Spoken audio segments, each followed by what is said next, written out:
lounging, son. Welcome back to the Comic Lounge. My name's Ryan. And I'm Manny. And today we're going to be talking about Spectacular Spider-Man issue 150, Gerry Conway, Sal Buscema. I'm super stoked to get into this. Before we talk about the comic, though, I just want to remind everybody, if you're not subscribed, hit that subscribe button. Check out some of the dope content on the channel. We interviews, single issue reviews, hardcovers, all that good stuff. So check out this channel. Check out some of the playlists too. Hit that subscribe button, and now let's talk Spectacular Spider-Man 150. I'll be honest, this was one of my recent dollar bin dives that I went on. I don't want to say the only reason I picked it up was because of you, but the main reason I picked it up, I looked at it and then I looked to see who the art, or I said Sal Buscema on art, Gerry Conway writing and Sal Buscema on art. That was the reason I picked it up, was because you kept talking about Sal Buscema. Now, most of the stuff you've been telling me, though, was this stuff written by J.M. DeMatteis. On he took over. He took over eventually from Gerry Conway, but my love for this title started with around this particular arc was the one that hooked me. And I remember going to the different drugstores when I was a kid. And I remember buying these out of sequence because sometimes, like, issues would sit on the newsstands for months. You'd see like issue 145 along with like issue 151. And I distinctly remember piecing this whole arc together piece by piece out of order because I was so into this at the time. Like, I loved Amazing, I loved Web of Spider-Man, but there was something about Spectacular that really appealed to me. And I think this issue is a good example. Like, there's almost a horror movie quality to it. Yeah, it's interesting because I'm sure that I have issues of Spectacular Spider-Man, probably later 90s, or not late 90s, but like, when they started doing those fucking holofoil covers for the anniversary. Yeah. I know I have that one. I think it's issue 200 or something. I have that one too. Yeah, that's the death of Harry Osborn. Yeah. So I have that one somewhere, and then I probably have sporadic issues if there's a crossover with like the, Maximum Carnage. I know I have that fucking crossover issue, but I never really like fully dove deep into this. When I saw this, I picked up this and the issue that comes after this, and really, again, I was like, I was like, okay, Manny would pick this up. I'm gonna pick it up and then see what it's like, and then obviously, like, why not talk about it on the show? Is it like some sort of like key issue? Not necessarily. But it is like it's a good starting point for us to talk about this run and maybe, get some other people to kind of check out the run. And I figured you had mentioned it so many times that I was like, let's just fucking talk this one. Plus 150 is, it should be an anniversary issue, but it's like, it's not though. It's like a regular. And it's a great cover, man. I mean, like going with like that kind of horror vibe I was telling you about, like there's almost like a Tales from the Crypt quality to the cover with like the John Robertson, this court finds you guilty, and then a werewolf in Manhattan. Like, I love it when the covers have word balloons and stuff. We've talked about this, Yes, we have. And wait till you see our shocking. Like, shocking is written in like almost like the font of an EC comic. I think it is the EC font. Yeah, I've been looking at some old covers, so yeah. I love the opening page, dude. We got Robbie with just guilty over his head, and I was like, "What the fuck?" And I'm just gonna say it now because the whole reason he's guilty, right, is he's at court and has something to do with him hiding a murder that he witnessed, and then it has to do with Tombstone. And then I was thinking to myself as I'm reading this, I'm like, holy shit, I didn't know any of this backstory of the connection between Robbie and Tombstone, and it has been so prevalent in the current Amazing Spider-Man run. So I was like, how timely is this that I'm reading this book at this moment? And that's what's like super prevalent, Robbie's son marrying Tombstone's daughter, and the whole gang war stuff that's been going on in Amazing Spider-Man ongoing. So pretty crazy. And like them going in high school, and like you just see like Robbie's like way more timid back then than he is now. And so it's witnessing that murder but wanting to protect his family, and then he just like for 20 years was silent about it. Oh man. So I'm assuming Tombstone was introduced like not that long before this issue. I don't know when Tombstone was first introduced, but I don't either. But he definitely feels like a character that came out in the mid to late 80s. So you're probably right. He's probably in this run.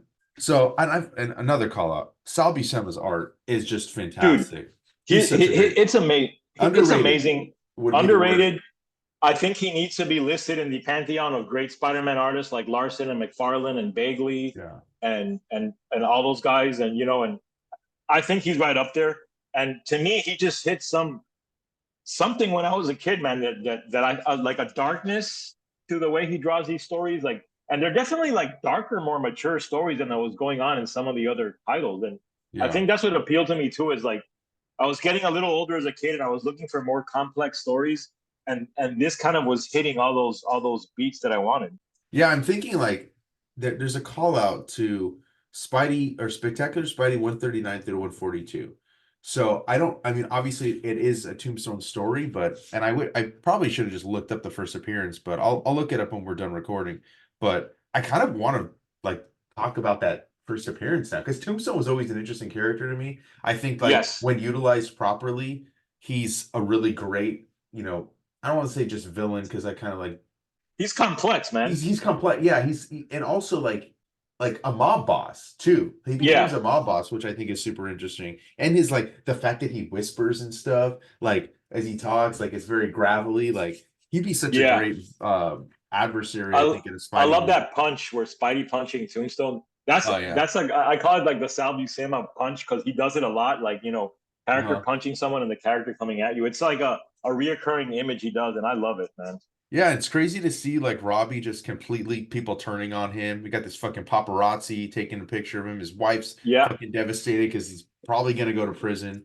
I love Peter just fucking jumping out of the mix, smashing the camera and just talking shit to this fucking to this guy, dude. It's awesome.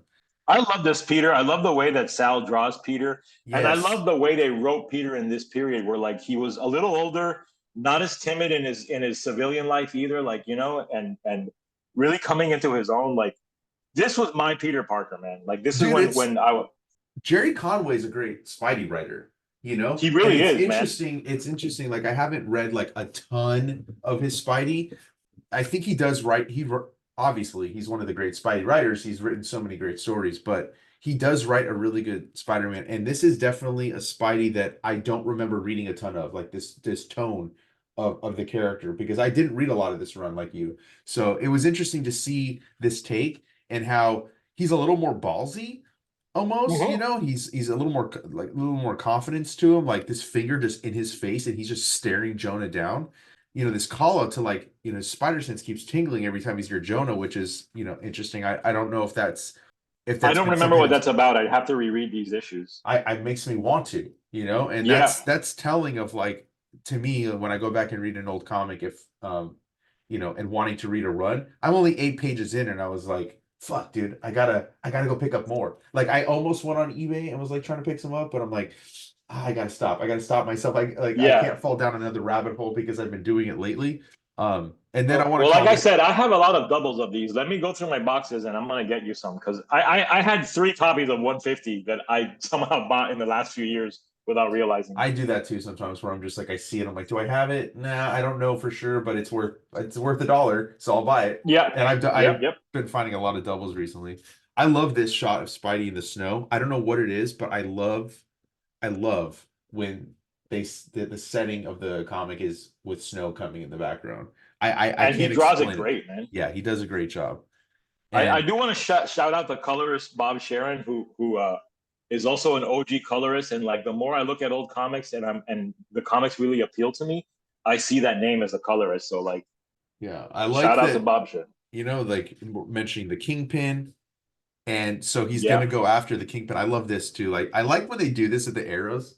I know that this is kind of like, maybe some people will be like, oh, it's corny. Why do I need that there? But I like it. No, it's great, bro. What a great panel. They want you to make sure, that you're reading it the proper way. Because sometimes I might have just gone down straight like that instead of this. Yeah. But this is great. Like the different shots of Spidey. Yeah, I love panels that do that. Like they do that a lot in Nightwing. Yes, and then we see this fucking werewolf, who I'm assuming you said was part of the Lobo Brothers. Yeah, they're twin mob boss werewolf brothers. Yeah, and then in here, so they're trying to kill Kingpin, right? What an awesome fucking werewolf, dude! I was obsessed with werewolves as a kid too. So like, again, this whole arc in this book was hitting so many fucking sweet spots for like 10-year-old Manny that like it's almost like my favorite fucking Spider-Man run of all time. I would have to say. I mean, as much as I love Todd and everything that came afterward, nothing made me feel like this. And like, dude, I remember I used to draw this particular werewolf image over and over again. Trace it, draw it, like, yeah, fucking loved it. I love this too. Like Spider-Man's like, oh, I saw a werewolf. Sure, I did. Some nut in a monster suit is more like it. Like he's like he can't believe that he saw what he saw, and then he comes, he sees this fucking massacre. This dude just bleeding, and he says one word. He like says Kingpin. He's like, all right, I got to go after him. And you can even see like I feel like this was done intentionally, but like Spider-Man's like almost scowling under the mask because there's like this black ink line that goes over the mask, and that's what I took it as, like that he's like no, for sure, you know. And then that silhouette in the moon is so good too. What a great panel! It is really good. And then we see the werewolf, you know, coming back to slinking into this apartment, and we see this news reporter who I'm not familiar with, Joy Mercado. And she was like, part of the cast back then. Like, you know, that Spectacular also really focused on the Bugle as a cast of characters supporting players. Oh, okay. Something else that I loved and something that I missed from Spider-Man was like this very extended cast of characters. You had the Bugle, you had Mary Jane and her niece that was a big part of this arc. Like there was a lot of characters and you know, almost like in the way that Claremont was juggling so many characters and so many side stories and, you know, so many subplots in X-Men. That was going on in Spectacular too, which I think I really liked. You know, it was ambitious. Yeah. Again, I was starting to get a little bit more, you know, mature, you know, going from 10 to 11 to 12 and trying to like, you know, really dwell in the comics. And I think the more complicated nature of these stories was very appealing, but it still had a fucking werewolf in it, you know? So like, great stuff. No, it's, I do like when we get to see more of the cast. It definitely makes the world feel more lived in. And yeah, you know, like I know some of the names, but I don't know all of them. But I even like this, you know, right here, you know, like this is the aftermath of what's going on with Robbie, you know, and stuff. And the wife is obviously upset. We have all these people. It almost feels like awake, like after a funeral, like they're all gathered there. Very much so, dude. Very much. You know, they're talking about like, fuck, dude, we miss Robbie, you know, because Jonah's like basically full-blown douchebag at this point. And you know, we have this scene where like you could see, you know, she's shaken up by it. Mary Jane's consoling her, and then we pan out, and then I love the drawing too of the party. Like he's so good at like all these, like the line work is so good in this. Yes. So I like seeing Robbie in this jail scene. We see this dude come in, and he's like, I got a message for you from the man. He says, stay well, and then he just like walks out. I'll be looking for you in Lewisburg. So who's the man? And we'll find out at the end. I don't want to. I'll leave it for that. But then we get this scene, and all I can think of when we see this interaction between Spidey and Kingpin is, man, some of this dialogue wouldn't fly. Now, you know, this would be considered bullying. What he calls him fat man.